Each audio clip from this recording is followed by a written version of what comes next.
Hello Dover, it's going to be a quick introduction to Google Classroom.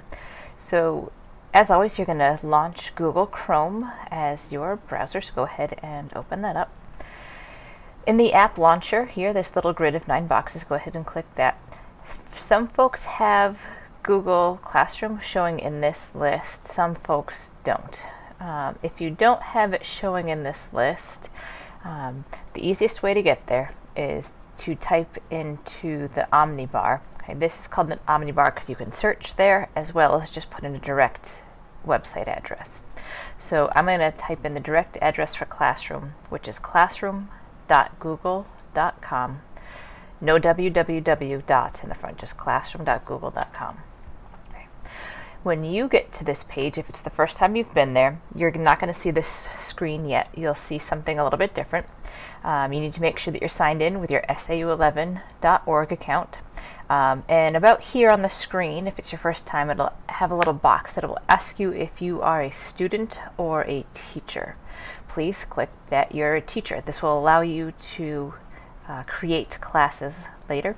Even if you choose your role as a teacher, you are still able to enroll in the classes as a student. So for example, I am the teacher of the Garrison classroom, but I am a student as part of the SAU leadership team classroom. So I have the flexibility to do both roles, but I wanted to make sure that I am considered a teacher by the system so that I can make classes.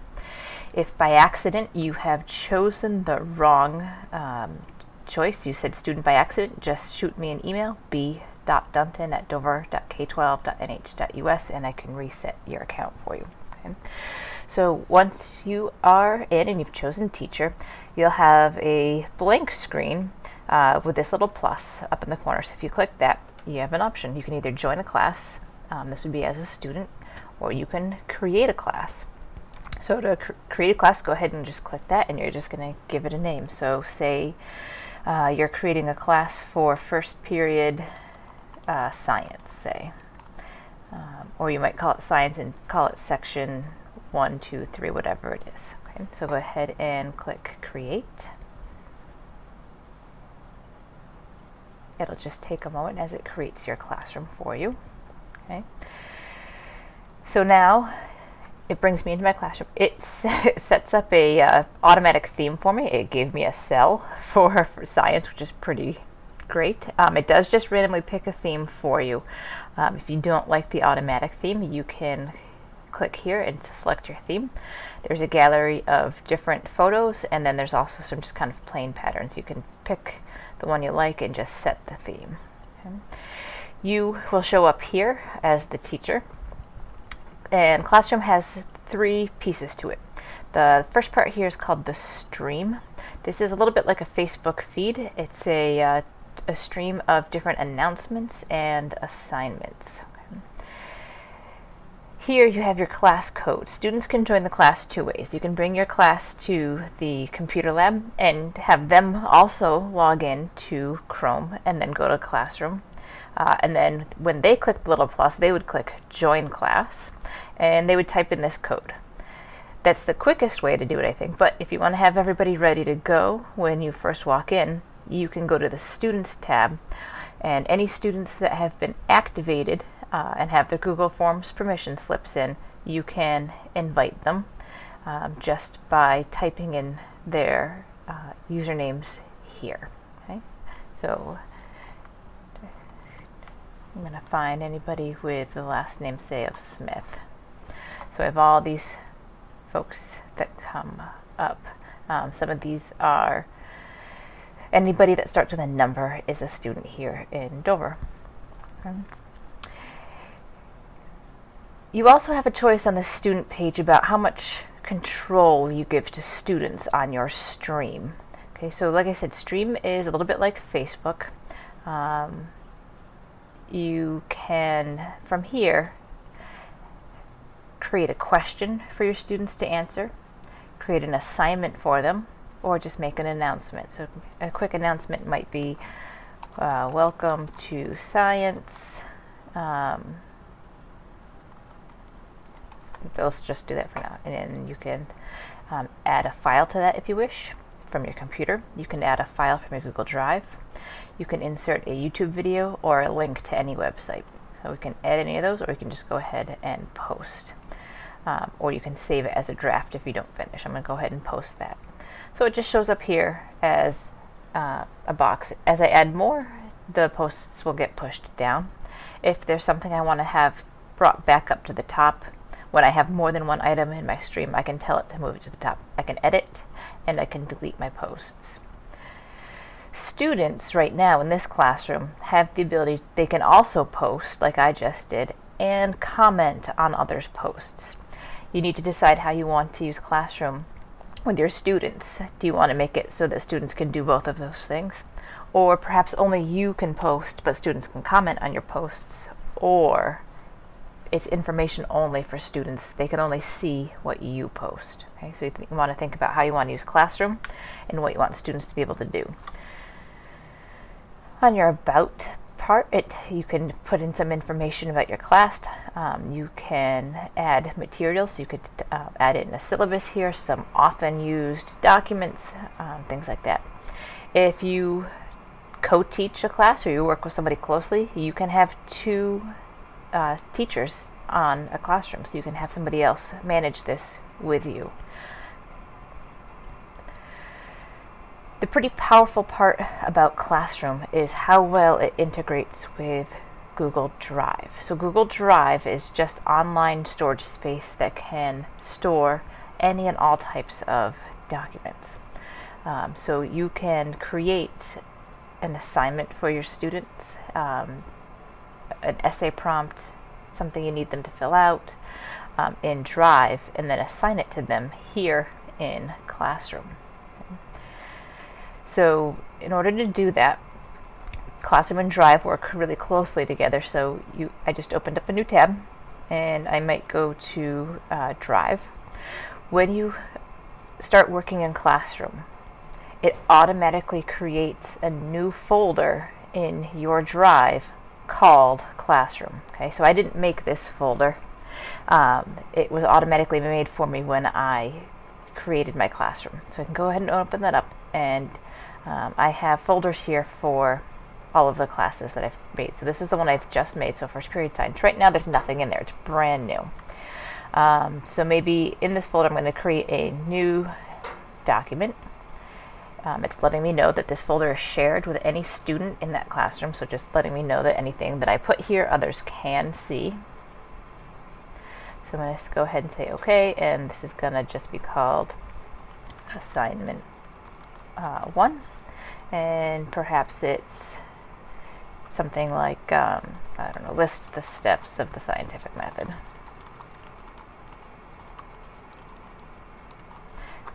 Probably your assignment would be much higher quality than that, but for the sake of right now, so list the steps of the scientific method.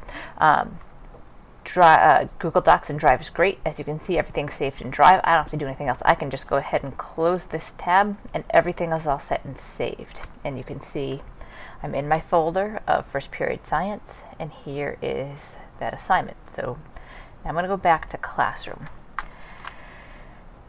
And what I'm going to do is I'm going to create an assignment. So this might say homework for 10/7/15. I can put in a description of it if I want, some short directions. I'm going to say that it is due tomorrow. I can turn off, if I don't want it to have a due date, it's kind of open-ended, I can do that. Due date and time. You can have it any date that you wish. I'm going to have it just due tomorrow for ease of right now. You can also have it set at a specific time. If you don't specify a time, it defaults to midnight of the date you set. But if you wanted to have kids come in to your classroom and they needed to finish this assignment within one class period, you can set this time to the end of your class period. With an assignment, you can also attach anything from your computer if you wish. If you already have files and assignments made on your computer, you can do that here. I am going to attach my Google Drive item that I just made in a moment. I can have them watch a video and then comment on it if I want, or I can send them to a website. Okay, so I'm going to go ahead and attach what I just did. So I need to find my classroom folder. So right now, it doesn't seem to be organized, but I know I can get to it alphabetically. So I've just sorted all my folders by name. Here's classroom, first period science, assignment 1. This is the assignment that I want to add. So I can see it. When you do this, you have a couple options. The default is that students can view the file. And this is just if you want them to have something for reference, to see, to access. They would have to make their own assignment to turn in. You can also make it that students can edit that file. If you choose this option, that means every student in your class will be editing that one file. Depending on your assignment, that may be exactly what you want, if you want to have a group effort, or it might be a little bit messy. You also can make a copy for each student. If you choose this option, it will take that assignment of tell me the steps of the scientific method, and it will automatically create a new copy of that document and automatically push it into your students' Drive folders for this classroom. Because when they join your classroom, they also get a folder called Classroom First Period Science that holds all the materials that you share. Okay? So if I choose this, make a copy for each student, they will all have a document in their folders called Assignment 1 dash their name. So it automatically names their assignment with their name, so there's no more kids forgetting to put their names on things. So you can go ahead and then hit Assign. When you do that, students will get notification that they have an assignment due. They'll get a little reminder here saying what is due and when, and you'll, on their screen, get to see the assignment, how many people have done it, how many people have not done it. Okay. We'll get into a little bit more detail about how that can work for you, so you can collect assignments digitally in our next video on Classroom. But this should be enough to get you started, so go ahead and explore. Perhaps you want to make a test classroom with some of your team teachers so that you can see what it looks like from both the teacher and the student perspective. That often helps people. There's also a video on the technology page that shows what Classroom looks like from both the teacher and a student perspective. That's often people's biggest question of, all right, so I've made a classroom as a teacher, what do my kids see? So if you go to our district page for staff, technology, Google Apps for Education, there's a video here that shows side by side what it is that the teacher sees versus what the student sees, which is pretty helpful to a lot of folks. We also have a link here that's the Google Apps Learning Center.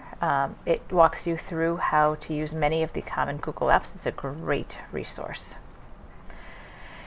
If you do make a test classroom that you decide that you just kind of want to get rid of afterwards, that it's not something you're really going to use with students, you want to go ahead and remake a classroom to start from scratch. To do that, you would go back to your class's home. And this is the class I want to delete. I made just to show this. I'm going to archive it for now.